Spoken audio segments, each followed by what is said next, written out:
দেখুন, আমরা যারা ইলেকট্রিক্যাল বা ট্রিপল ইঞ্জিনিয়ার তাদের অবজেক্টিভ পরীক্ষা বা ইন্টারভিউ বোর্ডে একটা প্রশ্ন প্রায় ঘুরে ফিরে সামনে আসে, আর সেটা হলো 1 অ্যাম্পিয়ার সমান কত ওয়াট।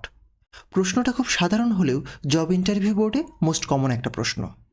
তাই আজকের এই ভিডিওতে আমরা জানব পাওয়ারের ফর্মুলা কী, এসি কারেন্টের ক্ষেত্রে 1 অ্যাম্পিয়ার সমান কত ওয়াট এবং ডিসি কারেন্টের ক্ষেত্রে 1 অ্যাম্পিয়ার সমান কত ওয়াট হয়। বিষয়টি নিয়ে জানাতে আমি chief engineering officer MEP engineering আপনাদের সাথে আছি। পরিষ্কার ধারণা পেতে পুরো ভিডিওটির সাথেই থাকুন।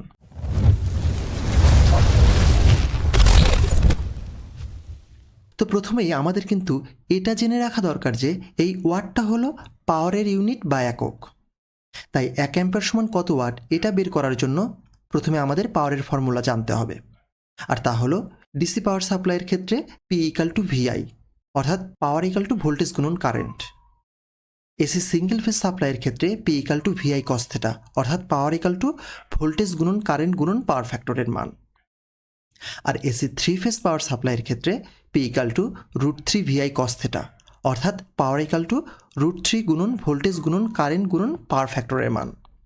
এখন ইলেকট্রিক্যাল জব ইন্টারভিউ বোর্ডে যদি আপনাকে প্রশ্ন করা হয় 1 অ্যাম্পিয়ার সমান কত ওয়াট, আপনি তখন এক্সামিনারকে জিজ্ঞাসা করবেন, স্যার পাওয়ার সাপ্লাইয়ের ধরনটা কেমন হবে, অর্থাৎ DC current, AC single phase current নাকি এসি 3 ফেজ পাওয়ার সাপ্লাই।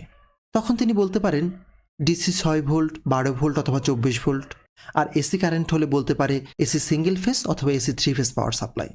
এখানে তিনি যদি ডিসি কারেন্টের কথা উল্লেখ করে তবে এই ক্ষেত্রে আমরা জানি ডিসি কারেন্টের পাওয়ারের formula P equal to VI. এখন প্রশ্নকারী কিন্তু আপনাকে বলেই দিয়েছে যে কারেন্টের মান 1 অ্যাম্পিয়ার, তাহলে এখানে শুধু ভোল্টেজের মানটা বসিয়ে দিলেই আমরা আমাদের অ্যান্সার পেয়ে যাব। যেমন ডিসি 12 ভোল্ট হলে পাওয়ার পি ইকাল টু 12 ভোল্ট গুণন 1 অ্যাম্পিয়ার সমান 12 ওয়াট।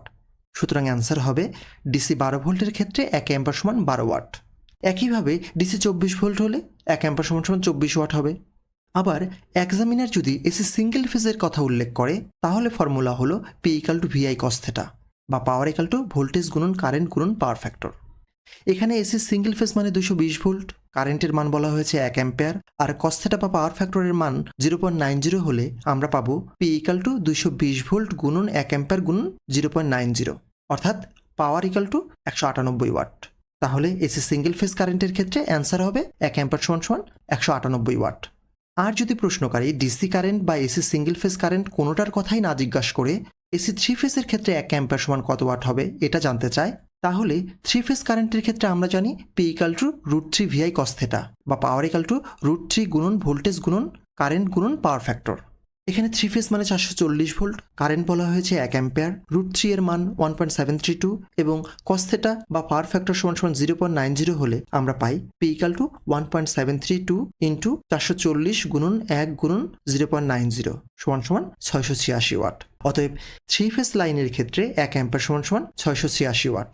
অর্থাৎ সব মিলিয়ে ইন্টারভিউ বোর্ডে যদি আপনাকে প্রশ্ন করা হয় 1 অ্যাম্পিয়ার সমান কত ওয়াট, আপনার সহজ উত্তর হবে ডিসি কারেন্টের ক্ষেত্রে ডিসি 12 ভোল্ট হলে 1 অ্যাম্পিয়ার সমান 12 ওয়াট, এসি কারেন্টের ক্ষেত্রে সিঙ্গেল ফেজ অর্থাৎ 220 ভোল্ট সাপ্লাই হলে 1 অ্যাম্পিয়ার সমান 198 ওয়াট, আর এসি 3 ফেজ কারেন্টের ক্ষেত্রে 1 অ্যাম্পিয়ার সমান 686 ওয়াট হবে। তো আজ এ পর্যন্তই। ভিডিওটি ভালো লাগলে professional engineering world and technology চ্যানেলটি সাবস্ক্রাইব করুন, পাশে থাকা বেল বাটনটি ক্লিক করে রাখুন পরবর্তী ভিডিও আপডেট নোটিফিকেশনের জন্য, আর ভিডিওটি শেয়ার করুন আপনার বন্ধুদের সাথে, কারণ সবাই ক্যারিয়ারে ভালো কিছু করুক এটাই হোক আমাদের সবার প্রত্যাশা। আল্লাহ হাফেজ।